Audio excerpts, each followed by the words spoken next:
ଜୟ ଜଗନ୍ନାଥ ସାଙ୍ଗମାନେ। ଆଶା କରୁଛି ଆପଣମାନେ ସମସ୍ତେ ଭଲରେ ଥିବେ। ଆଜି ମୁଁ ଆପଣମାନଙ୍କୁ ଦେଖାଉଛି ମେଳାରୁ ଆଣିଥିବା ଢେର ସାରା ଜିନିଷ।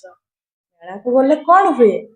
ମନ କହେ ଏଇଟା ନବା, ସେଇଟା ବି ମଧ୍ୟ ନବା, ଆଉ ଶେଷରେ ହାତରେ ଥାଏ ଢେର ସାରା ଜିନିଷ। ପ୍ରଥମେ ଷ୍ଟାର୍ଟ କରିବା ପ୍ଲେଟରୁ। ସରଳ ଭଲ ଡିଜାଇନ, ଘରେ ଖାଇଲେ ମଜା ଆସିବ।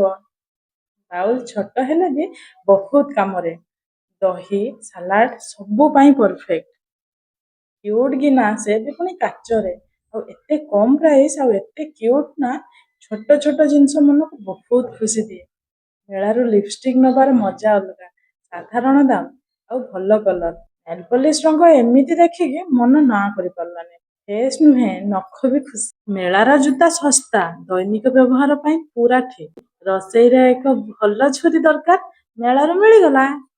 ଘର ସଜାଇବାକୁ ଛୋଟ ଫୁଲଦାନୀ, ଘରେ ରଖିଲେ ଘର ବି ଖୁସି, ତା ସହ ଆମେ ବି ଖୁସି। ପିନ୍ କଣ୍ଟା ଛୋଟ ଜିନିଷ କିନ୍ତୁ ଘରେ ସବୁବେଳେ ଦରକାର, ଆଉ ବନେଇବାକୁ ଏତେ ଟାଇମ୍ ବି ନେଉଥିବ, ହେଲେ 10 ଟଙ୍କାରେ ଏତେ ସାରା। ମେଳାକୁ ଯାଇ ଭାବୁଥିଲେ କମ୍ ଜିନିଷ ନେବି, କିନ୍ତୁ ମେଳା କହିଲା ନାଇଁ, ତୁ ଏମିତି ଖାଲି ହାତରେ ଘରକୁ ଯାଇପାରିବୁନି। ମେଳାକୁ ଗଲେ ଚଟେଇ ନ ଆଣିଲେ ମନ ଭରେନି, ବସିବାକୁ ବହୁତ ଭଲ। ଭୋକ ଲାଗିଲେ ଏହା ହିଁ ସହାୟ। ସେ ହଉଛି ତଡକା ପେନ୍। ତଡକା ପେନ୍ କହୁଛି, ହଁ ହଁ, ମୁଁ ହଉଛି ଏକ ତଡକା ପେନ୍, ଯୋଉଥିରେ ମସଲା ପଡିଲେ ମୁଁ ପୁରା ହିରୋ ହେଇଯାଏ।